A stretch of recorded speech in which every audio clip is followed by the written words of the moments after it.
আজকে তোমাদের cup plate drawing step by step শেখাবো। তো ভিডিওটি প্রথম থেকে শেষ পর্যন্ত দেখো। ভিডিওটি ভালো লাগলে লাইক কমেন্ট শেয়ার করো এবং আমার চ্যানেলটিকে সাবস্ক্রাইব করো। এমন নতুন নতুন ভিডিও পাওয়ার জন্য বেল আইকনে প্রেস করো। প্রথমে একটা স্লিপিং লাইন টানতে হবে। স্লিপিং লাইন টানার পর এই লাইনের ঠিক মিডল থেকে একটা লাইন টানবে। এই লাইনটা ততটুকুই বড় হবে যতটুকু তোমরা কাপটা বড় করতে চাও। এই লাইনটা সোজা হওয়া চাই। এইবার এটা টি এর শেপ হলো। এবার এই পাশ থেকে যতটুকু লাইন, এই পাশ থেকে ঠিক ততটুকু লাইন তোমরা টানবে। অর্থাৎ একটা বড় লাইন একটা ছোট লাইন হলো। এবার নেক্সট আমরা এই কর্নার থেকে এই কর্নারে জাস্ট একটু গোল করে নিয়ে আসবো। এইখান থেকেও জাস্ট একটু গোল করে নিয়ে আসবো। এবার নেক্সট আমরা এই কর্নার থেকে জাস্ট একটু উঁচু করে এই হবে। আর এইখান থেকে এটা যতটুকু ঠিক ততটুকু আবার এখানেও আবার আসবে। এই এটা গোল শেপ আমাদের তৈরি হলো। ঠিক সেমভাবে এই কর্নার থেকে গোল করে এই কর্নারে নিয়ে আসতে হবে। যেই হয়ে যাবে সাথে সাথে আমরা এই ভেতরে লাইনটা মুছে দেব এবং এই যে স্ট্রেট লাইনটা সেটাও মুছবো। এই লাইনটা পরে মুছবো, তার জন্য লাইনটা রাখা হলো। এবার নেক্সট আমরা এই যে ভেতরের সার্কেলটা আছে এই সার্কেলটার ভেতরে ঠিক এই লাইন ধরে থেকে ঠিক এইভাবে বেরোবে। আর এই লাইন থেকে থেকে ঠিক এইরকম করে বেরোবে। এই যে থিকনেসটা আছে মোটাটা, মানে কাপের যে মোটা অংশটা সেটা বোঝানোর জন্য আমরা এই অংশটা জাস্ট এইভাবে করে ড্রয়িং করে দেব। এবার নেক্সট আমরা এই যে লাইনটা আছে এই লাইনটা ঠিক এই পাশ থেকে যতটুকু বেরোবে ঠিক এই পাশ থেকেও ঠিক ততটুকু তোমরা বার করবে। সমান, দুই দিক থেকে সমান বেরোবে। ধরো এটা এতটুকু বেরোলো, এটাও এতটুকু বেরোলো। এবার ঠিক এই পাশে লাইনটা টেনে যেভাবে করে আমরা সার্কেল করেছিলাম সেইভাবে এটাও তাই হবে। জাস্ট কিছুটা উঁচু দিয়ে এই আসবে। এইটা যতটুকু উঁচু হলো ঠিক সেমভাবে এটাও নামবে আবার।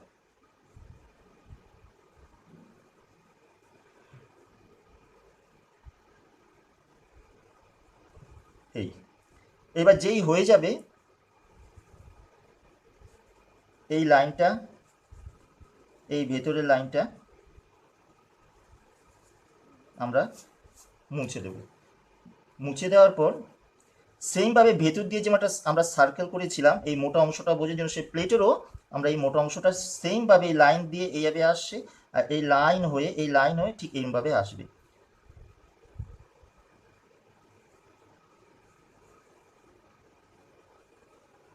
এই এই হয়ে গেল। এবার নিচে অংশটা তোমরা জাস্ট একটুখানি সার্কেল করে এইখান থেকে ঠিক এই পাশ থেকেও আবার এটা আসবে, এই করে দেবে।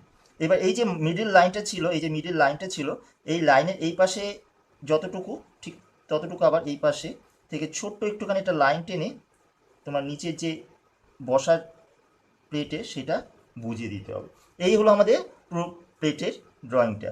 এবার ভেতরের যে বসার এটা বোঝানোর জন্য ঠিক এইভাবে করে ঘুরিয়ে যেভাবে আসছে ঠিক সেইভাবে ঘুরিয়ে ঠিক এইভাবে ঘুরিয়ে দেবে। আর এটা যেভাবে যাচ্ছে ঠিক সেইভাবে যেতে যেতে ঠিক এই পাশ দিয়ে বেরিয়ে গিয়ে এটা আবার এইরকম আসবে। এই দেখো আমাদের প্লেটটা কিন্তু তৈরি হলো। এবার সবার শেষে কাপের যে হ্যান্ডেলটা আছে ধরুনিটা সেটা আমাদের দেখাতে হবে। এবার দেখো এখান থেকে গোল করে ঘুরিয়ে ঠিক এই জায়গায় আসলো। যেই আসবে এই অংশটা একটু মুছে দেবে। এবার এই অংশটা গিয়ে আবার এই আসছে এসে গিয়ে জাস্ট একটু উপর দিকে যাবে, চলে যাবে। এই উপরের অংশটা একটু মোটা জিনিসটা বোঝানোর জন্য হ্যান্ডেলটা সেটা তোমরা দেখিয়ে দেবে। আর ভেতরে এইটাও আবার মোটা জায়গাটা বোঝানোর জন্য এই জায়গাটা দেখিয়ে দেবে। এই হলো তোমাদের কাপ প্লেট ড্রয়িং। এবার দেখো এটা কি করে পেন্সিল শেডে করা যায়। এবার দেখো কি করে পেন্সিল শেড দিচ্ছি, তোমরা শুরু থেকে ভালো করে শেষ পর্যন্ত দেখো।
তোমাদের কমপ্লিট ভিডিও। তো এই পেন্সিল শেডটি যদি তোমাদের ভিডিওটি ভালো লাগে অবশ্যই তোমরা লাইক কমেন্ট শেয়ার করো, এবং প্রচুর পরিমাণে তোমাদের এই ভিডিওটিকে শেয়ার করো, এবং ভালো লাগলে অবশ্যই লাইক করে যেও, আমার চ্যানেলটিকে সাবস্ক্রাইব করো।